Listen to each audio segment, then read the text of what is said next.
Vamos a hablar un poquito de este tema de los factores de riesgo en leucemia mieloblástica aguda y linfoblástica aguda también, considerando la mínima residual de la citogenética. Bueno, haciendo una breve introducción, la leucemia linfoblástica aguda B, su modelo de aparición tiene que ver con el material genético. Claramente hay una predisposición con algunos alelos que incluso se ha demostrado que en la población latina hispánica en Estados Unidos, por la ancestros amerindios, digamos, tenemos mayor riesgo de desarrollar, especialmente en niños, ¿cierto?, la leucemia linfoblástica aguda. Eso está más estudiado en población pediátrica.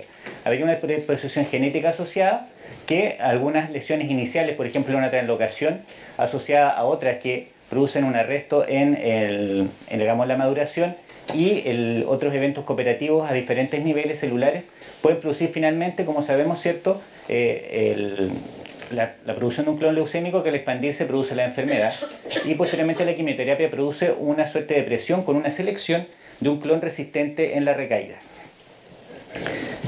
Estas diferentes alteraciones citogenéticas tienen diferentes frecuencias. Aquí hay una cohorte de pacientes bastante, digamos, en edades variables y vemos que una de las más frecuentes puede ser, por ejemplo, la 922 y algunas otras también con menor frecuencia se pueden presentar, pero en la población pediátrica el panorama genético es muy diferente al del adulto. En relación a la LLAT hay algunas mutaciones en algunos genes que son más prevalentes, por ejemplo el Notch, el CDKN2A, y que en algunos casos se relacionan también con el pronóstico. Tenemos también, de acuerdo a los perfiles de expresión génica que en la LLAT se han descubierto por lo menos 3 grandes clústeres en la población pediátrica asociados directamente con los estadios de maduración del linfocito T a nivel clínico y que se relacionan con los diferentes marcadores, los LIL, los HOX y los TAL1, ¿ya? Pero en el adulto ocurre algo distinto, se han descubierto 2 clústeres en vez de 3, un clúster bastante inmaduro y un clúster más maduro, y lo interesante de esto es que este clúster inmaduro se asocia en cerca de la mitad de los casos a alteraciones también en genes que se ven alterados en la leucemia mieloblástica aguda. Por lo tanto, se piensa que esta es una enfermedad más bien de una stem cell y que mantiene esas características. Y además, la ganancia génica de estos casos se relaciona mucho con el fenotipo LIT y que también explica un poquito su mal pronóstico. En la leucemia aguda mieloblástica existen 8 tipos de genes con diferentes funciones ya detallados por el Proyecto del Cáncer Genómico en Estados Unidos y que manifiestan, digamos, su aparición también en forma secuencial. Se han clasificado como de clase 1, clase 2 o sin clasificar. Las sin clasificar son más bien alteraciones de tipo epigenéticas, que son las primeras en aparecer, y posteriormente se agregan las clase 1, clase 2, que muchas veces, por ejemplo, las clase 2, que son las que producen alteraciones de la diferenciación, no se solapan entre sí, pero sin embargo pueden coexistir, por ejemplo, con las diferentes alteraciones clase 1. Como decíamos aquí, las alteraciones de tipo clase, digamos, las alteraciones de tipo epigenética, la IDH1, IDH2, DNMT3, ya están presentes en la stem cell leucémica, generando un clon leucémico que posteriormente, al adquirir las alteraciones de tipo 1 y tipo 2, proliferan y generan la enfermedad clínica con insuficiencia medular. La frecuencia de estas diferentes alteraciones citogenéticas es variable. En el proyecto del cáncer del genoma se encontraron, por ejemplo, en un 30% la nucleofosmina, el FLT3, y le siguen en frecuencia las alteraciones epigenéticas que ya habíamos mencionado anteriormente y con menor frecuencia las otras que se pueden ver acá. La mínima residual corresponde a la evaluación de la búsqueda de enfermedad en el paciente que está en remisión completa. Nosotros, a la medida que vamos profundizando la técnica y la sensibilidad, podemos encontrar niveles más bajos y eso nos explica por qué algunos pacientes que están aparentemente sin enfermedad por morfología pueden recaer antes o recaer tardíamente. Eso se refiere al nivel de respuesta que hayan tenido los pacientes. Bueno, en relación a la leucemia aguda mieloblástica, tenemos ya desde hace bastante tiempo, sabemos, ¿cierto?, que la citogenética es uno de los principales factores pronósticos y se han ya descrito con algunas variaciones, ¿cierto?, algunos grupos pronósticos como favorables, intermedios y adversos, con las medianas de sobrevida que aparecen ahí ya descritas en este trabajo antiguo. El grupo más grande es el intermedio. Como sabemos, es un grupo que no es homogéneo, es un grupo que presenta alteraciones diferentes. Aquí tenemos pacientes con citogenéticamente normales y vemos que La clasificación de nucleofosmina mutada con el FLT3, el estatus, el CEPAP, nosotros nos puede mostrar un grupo de pacientes que tiene una mayor sobrevida libre de recaídas y una mejor sobrevida global. Asimismo, si hilamos un poquito más fino y expandimos la cantidad de genes que estamos evaluando, podemos encontrar dentro de los pacientes con FLT3, por ejemplo, negativos, grupos pronósticos también determinados por las mutaciones en otros genes. Volvemos, por ejemplo, acá al IDH y a la nucleofosmina, como dijimos, que tenía alguna mejor sobrevida, un factor protector. Y estos otros genes, algunos asociados con epigenética, están asociados con un pronóstico más adverso. Lo mismo se ve en los grupos positivos, pero con también significativa la P, pero un poquito menos marcada la diferencia. En este trabajo se puede observar que, digamos que al expandir la cantidad de genes evaluados, el grupo originalmente intermedio se reduce de un 60 a un 35%, pasando la mayor parte de los pacientes que salieron de este grupo al grupo de riesgo desfavorable. Bueno, en este caso, el FLT3 no tan solo es malo por estar, sino que también depende de cuánto esté. Así, el nivel de carga allélica se relaciona directamente con el pronóstico, determinando un grupo de pacientes con mayor riesgo de recaída y también una menor sobrevida global a 5 años. En este gráfico podemos ver que el FLT3 se asocia, esta banda más gruesa, se asocia muy frecuentemente con la nucleofosmina. Existe también asociación con otros genes, pero con mayor frecuencia con la nucleofosmina. Y de esta forma, como decíamos anteriormente, el FLT3 ITD negativo asociado con la nucleofosmina positiva representa un grupo de especial mejor pronóstico, ¿cierto?, con menor riesgo de recaída, mayor sobrevida global.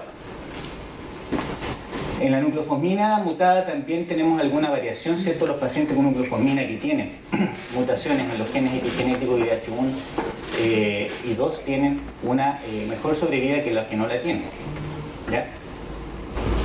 En relación a la mutación de c-KIT que se mencionó anteriormente, el c-KIT es un gen que está raramente mutado en las leucemias generales, bajo la leucemia global, pero en las leucemias CBF puede ser hasta de un 25 al 30%, incluso puede ser más, dependiendo de la serie que se analice.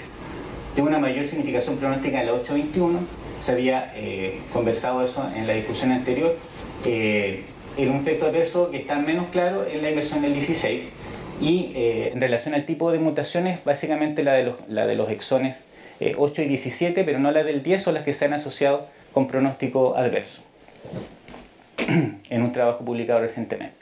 En este trabajo podemos ver cómo las mutaciones de c-KIT en pacientes con CBF no tienen en conjunto una significación pronóstica, pero si lo separamos por 821 en versión del 16, vemos que la significación pronóstica solamente se mantiene para la 821, no así para la inversión del 16.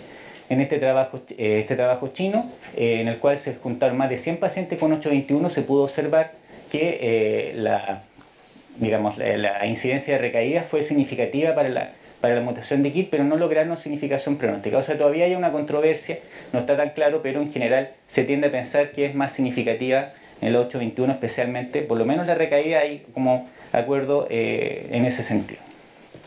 En relación al P53, es una mutación también muy poco frecuente. Aquí el ancho de la esfera refleja la frecuencia de las mutaciones y aquí las asociaciones. Vemos que está asociada muy débilmente con otras mutaciones la coexistencia, por lo tanto la coexistencia principal del P53 es en relación a alteraciones estructurales. O sea, muchas veces los pacientes que tienen cariotipo adverso, que tienen cariotipo complejo, se asocian a esta mutación, ¿ya? Y por supuesto tiene un pronóstico muy desfavorable, ya determinado por el pronóstico citogenético. Basado en esta clasificación, como ya todos sabemos, ¿cierto?, esta clasificación del ELN del 2017, como les explicaba, vuelve a clasificar a los pacientes agregando algunos marcadores más nuevos como el ASXL1 que también se mencionó, marcador epigenético, el P53 y algunas otras categorías, por ejemplo la carga alélica también, etc. del FLT3. Bueno, en relación a mínima residual, la mínima residual también permite la estratificación pronóstica en el miosio amiloblástica aguda. Este es un trabajo clásico retrospectivo, grupo de Salamanca, en el cual se diferencian 4 grupos para incidencia de recaída, destacando que los que tienen más de 0,1% al día 30 de inducción tienen más mal pronóstico y lo mismo se ve aquí para la sobrevida global. Asimismo, este grupo amplió su casuística, la publicó nuevamente en el año 2016 y ya en cada grupo de riesgo citogenético ellos logran diferenciar subgrupos de acuerdo a la respuesta por mínima residual, destacando que en pacientes incluso con riesgo citogenético alto, la mínima residual negativa es muy potente y permite la diferenciación de pacientes que van a andar bastante bien, aunque bien son poquitos, pero es interesante por lo menos ese dato. En relación a esta información, cómo se ha asociado con algunos trabajos que asocian al trasplante, se ve por ejemplo en este trabajo que los pacientes con nucleofosmina mutada sin FLT3 no tienen beneficio del uso de trasplante. Eso ya está demostrado. En cambio, otros genotipos en este trabajo que incluyeron algunos de mal pronóstico sí tienen relación. En este trabajo chino que mencioné anteriormente, los pacientes con 821 fueron analizados de acuerdo de alto riesgo o de riesgo bajo por la carga, por la mínima residual, como decía la doctora, una reducción mayor de 3 logaritmos, se clasificaron como de alto riesgo, o sea, perdón, de riesgo bajo, y de alto riesgo si no lograban esa respuesta. Ahí se hizo, a esos pacientes se les ofreció de alto riesgo trasplante, algunos que no siguieron el protocolo sirvieron para comparar qué es lo que pasó. Y lo que pasó fue que los pacientes con riesgo bajo que se trasplantaron anduvieron más mal que los pacientes con riesgo, digamos, de riesgo bajo que de riesgo alto, que en el fondo sí se beneficiaron del trasplante, ¿ya? Y tampoco se beneficiaron de disminuir la recaída y la sobrevida global en este grupo también se vio disminuida. En relación al FLT3 también se ha estratificado, digamos, los pacientes con carga alélica baja, como decíamos anteriormente, no necesitan el trasplante, y eso lo podemos ver en esta curva en la cual se aplanan las curvas de los pacientes trasplantados versus no los trasplantados. En cambio, los que tienen riesgo alto sí se beneficiaron entonces del trasplante. En el grupo de Salamanca también se logró ver, estratificando de acuerdo al nivel de mínima residual, los pacientes con enfermedad mínima residual baja, intermedia y alta. Se vio que el trasplante en esta curva gris sí sirve, digamos, para subir esta curva punteada, ¿cierto? Que sirve como una buena estrategia versus la quimioterapia de consolidación.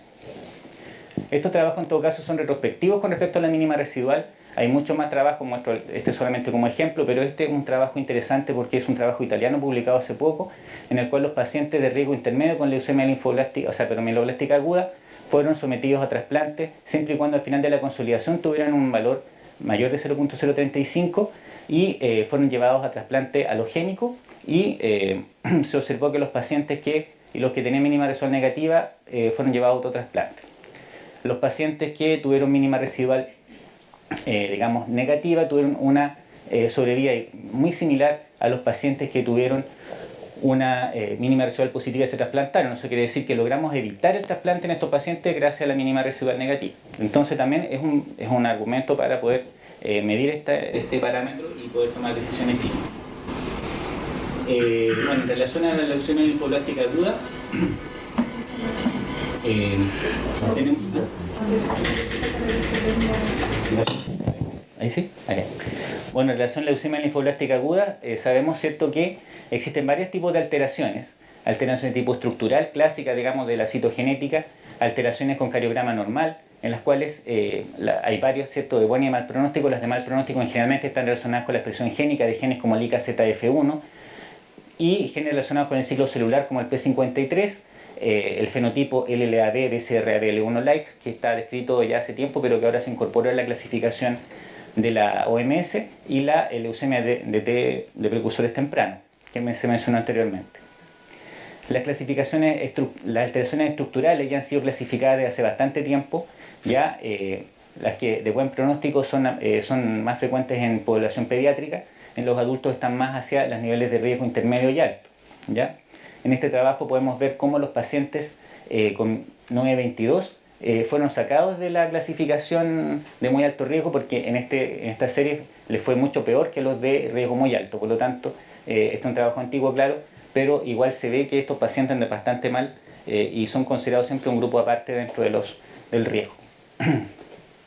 En este trabajo también bastante citado, ¿cierto?, con muchos pacientes se vio también en multivariante, que se incluyó en algunos pacientes, digamos, que ahora ya no se habrían incluido, que ve que la 814, por ejemplo, la hipodiploidía, cariotipo complejo tienen mayor riesgo de mortalidad, con unos HR más altos. Lo mismo aquí para el riesgo de mortalidad. Lo mismo se puede ver a nivel de las curvas de sobrevida, que los pacientes con hipodiploidía, cariotipos complejos, 922, la 411, etc., son los que les va más mal en la sobrevida global, como ya se había visto en el análisis multivariante. En relación a la leucemia Philadelphia-like, tenemos aquí que se diagnostica por perfiles de expresión génica, ¿cierto? Y en el MD Anderson está este trabajo publicado en el cual se descubrió que 1/3 de los pacientes nuevos diagnosticados que ingresan a terapia corresponde a este grupo, de los cuales ellos lo clasificaron después en los RLF2 positivos y los RFL2 que no tenían aumento de la expresión.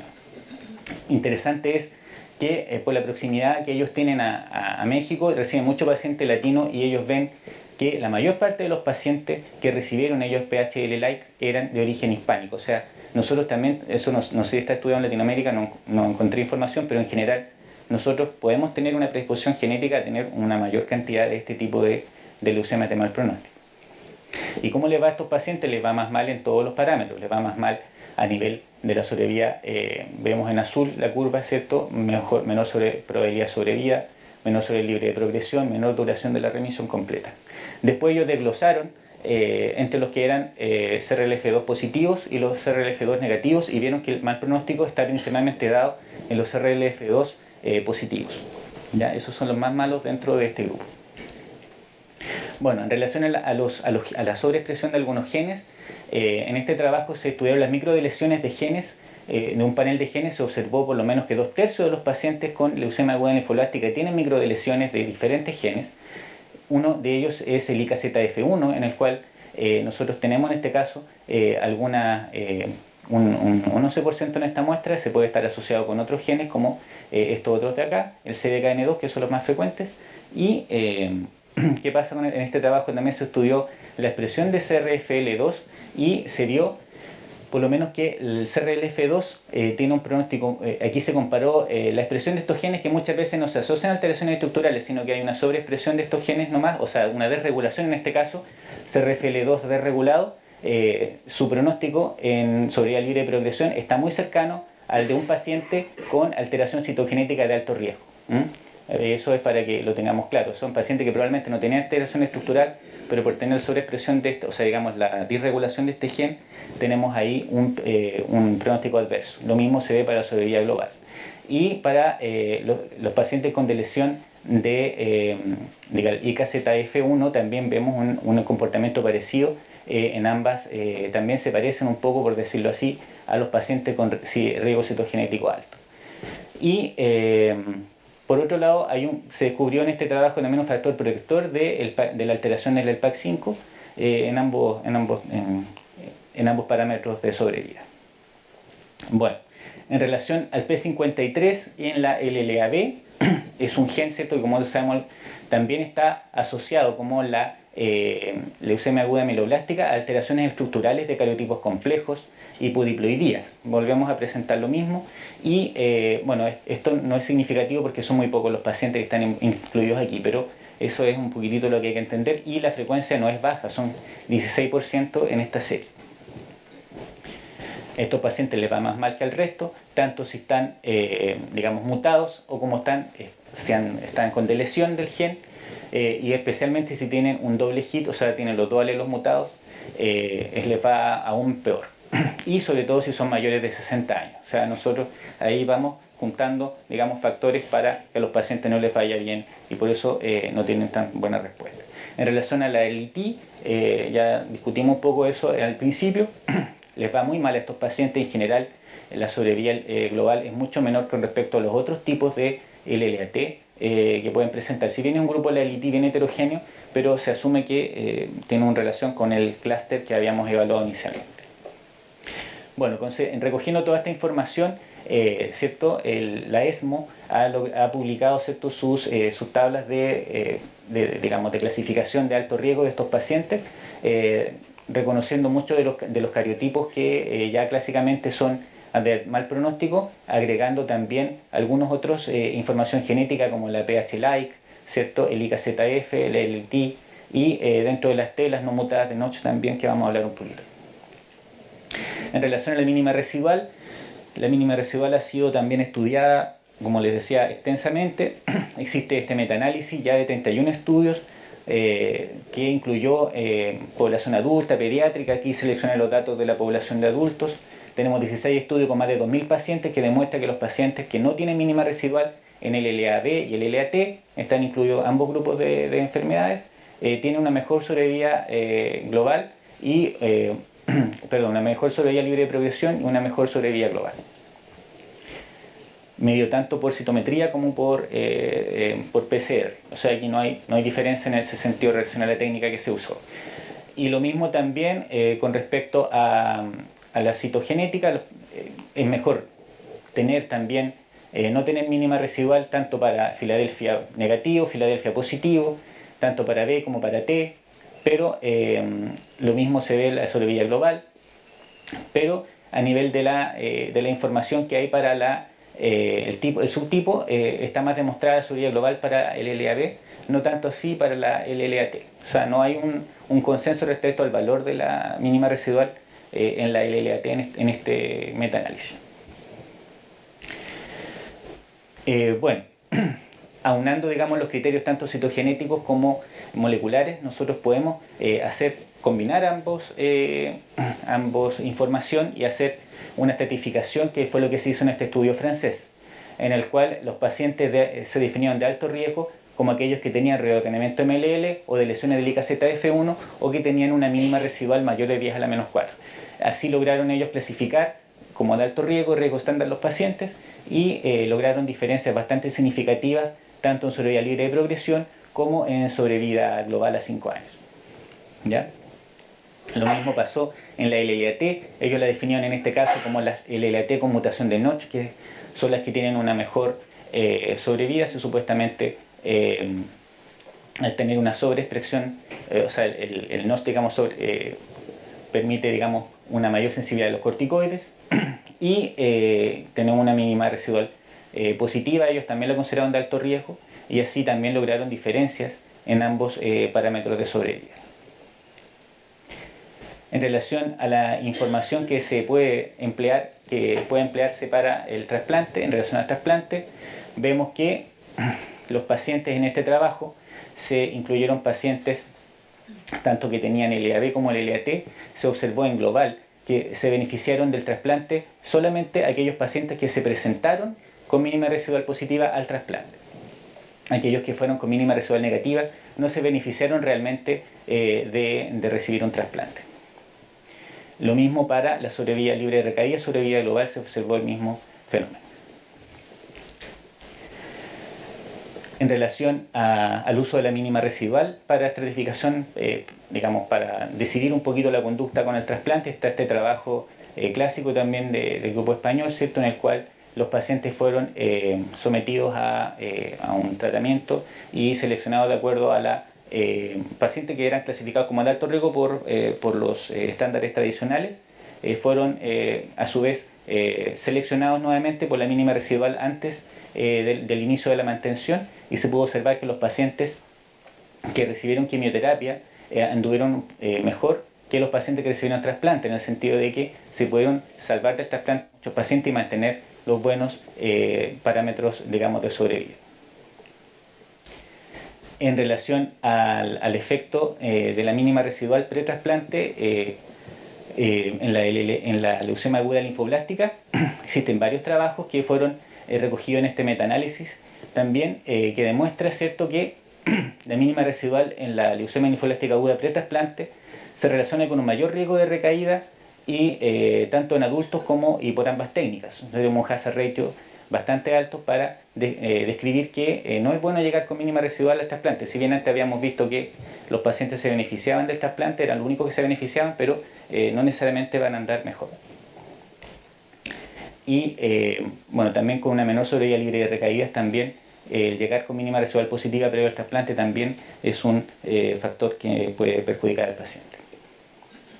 Bueno, conclusión, de esta presentación, en general podemos decir que tanto la mínima residual como la citogenética permiten una estratificación pronóstica en las leucemias agudas, el empleo más bien complementario de ambas técnicas más que sustitutivo, permite establecer incluso, o sea, ayudarnos a tomar decisiones en algunos grupos específicos, y el empleo del allotrasplante focalizado en grupos de alto riesgo puede mejorar el pronóstico en estos grupos de pacientes seleccionados de acuerdo a estas técnicas.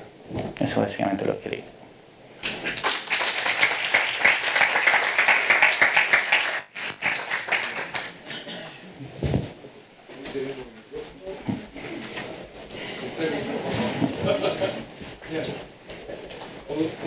Solamente comentarles que después del último análisis se va en el riesgo llamado estándar, que saben que según el nivel de mínima residual pasan alto riesgo o no, este grupo va a desaparecer y de hecho el corte de mínima residual por citometría de flujo baja. Entonces, cuanto menos enfermedad mínima residual, mejor. Y va a ser ahora el corte va a ser 0,01. Y mi pregunta era, a la luz de estos resultados, en linfoblástica, ¿sería útil, como indican algunos estudios, antes de llevarlos al trasplante, los que tengan indicación, ponerles blinatumomab previo al trasplante para erradicar la mínima residual? Teóricamente sí. El blinatumomab está demostrado que disminuye,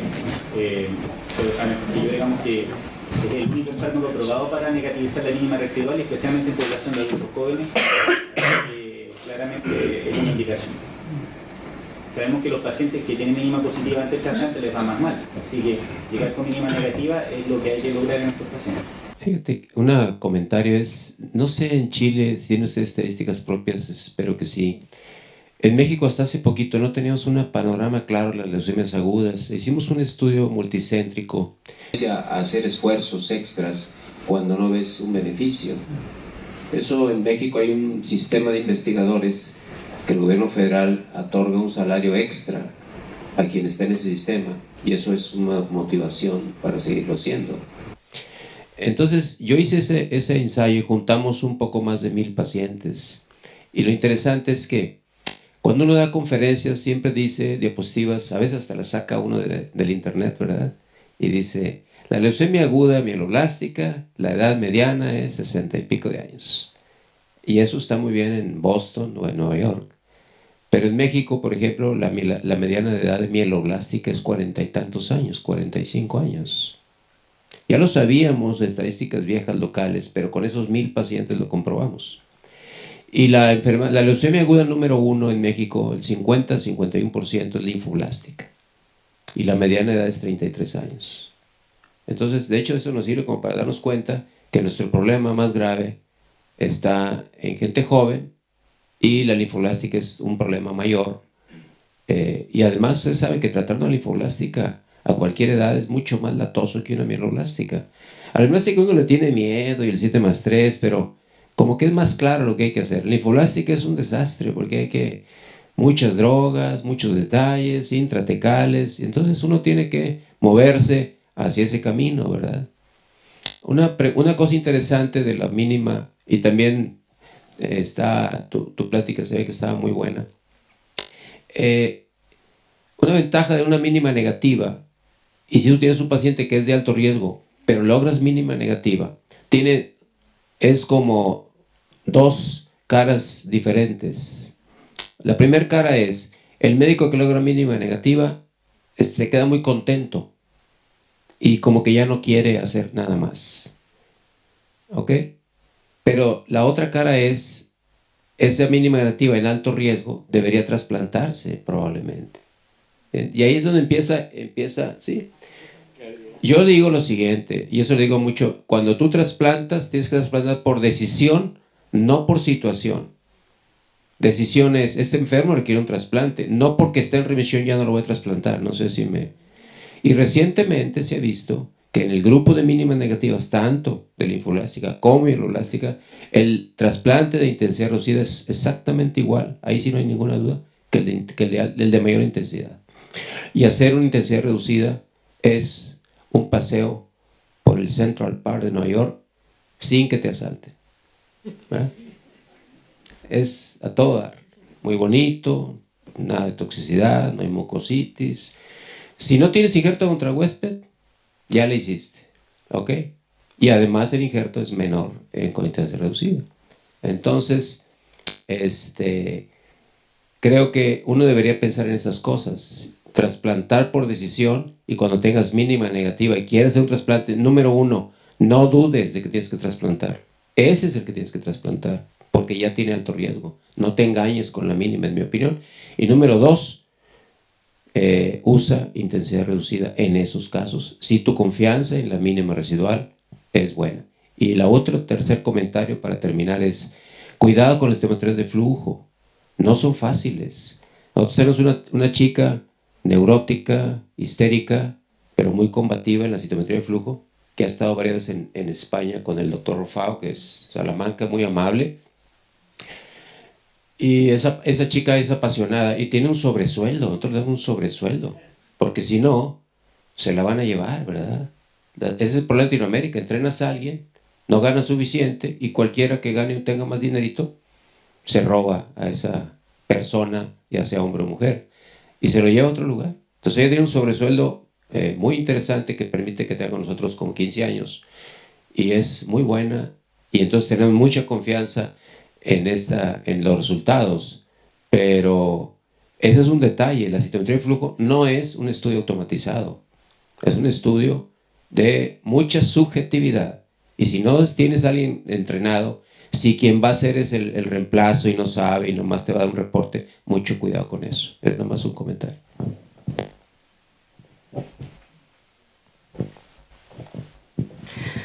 Doctor Gómez, ese mismo comentario que usted hizo me gustaría precisarlo un poco más. El tema de la enfermedad mínima residual en linfoblástica de alto riesgo, definido alto riesgo como ¿qué? Exactamente.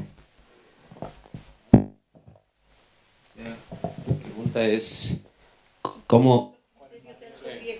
Ok, por ejemplo, mira, supongamos que tienes una pH positiva, y como el caso que vimos, y está en mínima negativa, ese hay que trasplantarlo.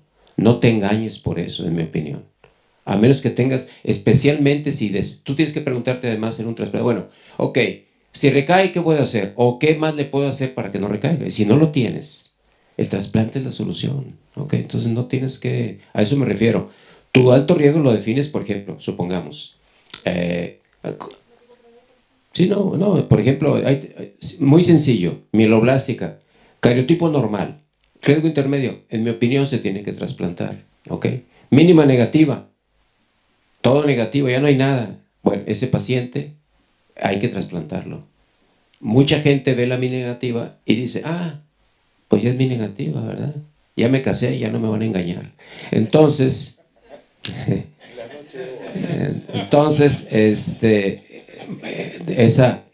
ese paciente, si no lo trasplantas, luego va a recaer y luego no lo vas a poder rescatar. A eso me refiero, trasplantar por decisión, no por situación.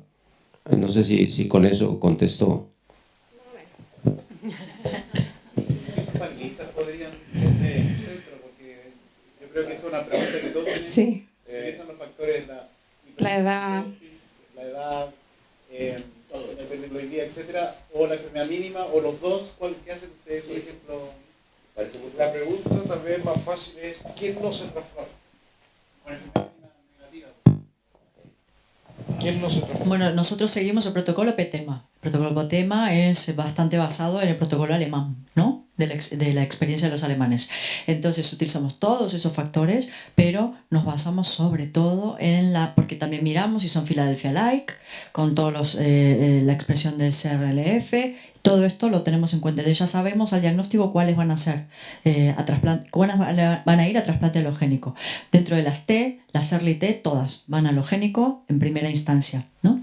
Ahora, los otros, los que no tienen estos marcadores de inicio, nos guiamos principalmente por la mínima residual y la limpieza y el grado de limpieza que logran esos pacientes en el día 30. Ya, pero perdón, haciendo un poco lo que estábamos justamente conversando, el día 30, si tiene factores de riesgo, tiene enfermedad mínima residual, no va a trasplantar.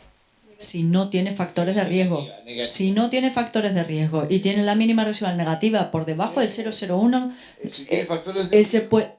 es que eso es No. No, si tiene factores de riesgo desde el inicio, ese sí va a ir a trasplante. Ya. Sí, ese sí. A pesar de la enfermedad mínima Claro, residual. eso es. Eso es. Eso. Eso Los es. antiguos factores de riesgo, la edad y el todavía solo No, estamos pasando cada vez más en la molecular, pero habitualmente van de la mano. Habitualmente los que tienen factores de riesgo son los pacientes más mayores, son los que tienen ya estas características allá.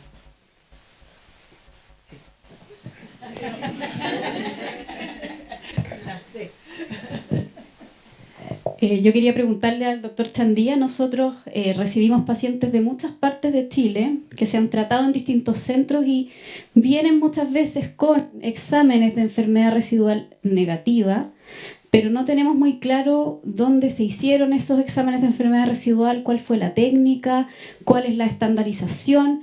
¿Qué hay de eso en nuestro país en el fondo? ¿Cómo se estandariza y cómo yo confío en que efectivamente ese paciente que viene de otro centro, esa enfermedad residual negativa es tal? Porque le estamos creyendo a la enfermedad residual, estamos poniendo a la enfermedad residual negativa como un criterio para definir o no ir a trasplante. En general, la mínima residual se hace por citometría en Chile, no tenemos, yo que sepa, no hay ningún centro que la haga por PCR. Y la estandarización de la mínima residual en linfoblástica B, al menos, recién el año pasado se lo llegó a un consenso, digamos, del grupo, o sea, antepasado en realidad, la publicación del grupo Euroflow, ¿ya? Así que es un proceso que está incorporándose. Nosotros la tenemos ya incorporada en nuestro hospital, estandarizada por el Euroflow, pero no es la realidad en todos los lugares. Por lo tanto, yo creo que la evidencia que está publicada es previa a la estandarización y ya se sabía que era buena antes de estandarizarla. Entonces yo creo que eso también es un punto a favor de poder usarla. Y cuando tú hablas de confiabilidad, bueno, hay que ver un poco la historia del centro de donde viene la mínima residual y todo eso. Cuando los pacientes, cada hospital sabe dónde manda la mínima residual. Hay algunos que la hacen en centros privados, otros que la hacen dentro de centros públicos, etcétera. Entonces va a depender un poquito de ustedes que vean, pero en general en Chile la gente que hace mínima residual, yo puedo decir que está por lo menos en hospitales públicos, gente que está formada, también en hospitales privados, gente formada. Entonces yo creo que por lo menos a nivel nacional el panorama de mínima residual yo creo que es bastante confiable. Voy a ser majadera, pero un paciente con 100.000 blancos, con enfermedad mínima residual negativa post-inducción, ¿ustedes lo trasplantan o no lo trasplantan? Nuestra experiencia, hacemos a ese paciente mejor probabilidad de supervivencia con el trasplante en primera remisión. Totalmente. Sí. ¿Y le haces ablativo o le haces recto? Si es joven, le haremos ablativo. A un joven le haríamos ablativo. Yo quiero hacer algunos comentarios en relación a las medianas de edad, digamos, en leucemia mieloide aguda. Nosotros efectivamente tenemos un perfil de una población bastante más joven que la europea, con 38 años de promedio en leucemia mieloide aguda, que yo creo que tiene que ver con la estructura, digamos, no y epidemiológica de las poblaciones, ¿no? O sea, y efectivamente en leucemia linfoblástica aguda tenemos un promedio de edad de 34 años, lo que nos sitúa en que el 50% de nuestros pacientes están en los pacientes adultos jóvenes y adolescentes, que es bien interesante. En cuanto a la enfermedad mínima residual, yo siento que le hemos dado también una importancia que me parece que no es la correcta. Nosotros en los estudios de factores de riesgo en leucemia linfoblástica aguda, específicamente en adultos, nuestro factor pronóstico más relevante es el efecto centro. O sea, la experticia que tiene cada uno de los centros en el manejo de esta patología que es de muy complejo tratamiento. todos los centros tienen una muy buena mortalidad inicial con menos de 5% de mortalidad asociada a la inducción. Sin embargo, las tasas de recaída y mortalidad asociada a recaída varían desde un 70% a 3 años hasta un 10%, o sea, son notables. Y siempre me ha dado una primera resquemor que el hecho de hacer bien una inducción y que el paciente tenga una enfermedad mínima residual medida en el día 30 o en la semana 15 esté negativa, si tú no cumples el protocolo de principio a fin con la realización de todas las quimioterapias intratecales en sus momentos, independiente de que el paciente esté o no en aplasia, esa enfermedad mínima residual no está midiendo las probabilidades pronósticas de ese paciente. Creo que nosotros ahí todavía estamos pecando de conductas que son propias de los grupos de adultos, que los pediatras resolvieron hace muchos años y que creo que es un elemento de mejoría que tenemos a nivel nacional súper relevante, súper relevante, que hay que insistir mucho en eso. En relación a la medición de enfermedad mínima residual en nuestros laboratorios, lo cierto es que la técnica está validada a nivel internacional, sin embargo nosotros no tenemos validación de los laboratorios a nivel nacional. Y en la comisión yo vuelvo a decir, o sea, creo que la enfermedad mínima residual no es la piedra, digamos, y el elemento, el criterio más relevante pronóstico en leucemias linfoblásticas agudas fundamentalmente. Yo concuerdo totalmente que en el único grupo donde uno se queda tranquilo es el grupo de riesgo estándar, con una enfermedad mínima residual lograda, digamos, precozmente en la inducción o en las primeras etapas de tratamiento. Así que yo creo que hay que volver a reevaluar, porque además las diferencias, si bien de pronósticos entre una enfermedad mínima residual positiva y una negativa son altamente significativas entre ellas, no significan una reducción y una eliminación de la probabilidad de recaída del paciente que sean necesariamente significativas para dejar de hacer el trasplante en adultos. Entonces creo que es un tema que está en evolución, es un elemento fundamental de evaluación de profundidad de remisión completa, pero creo que hay que mirarlo con criterios clínicos bastante más críticos.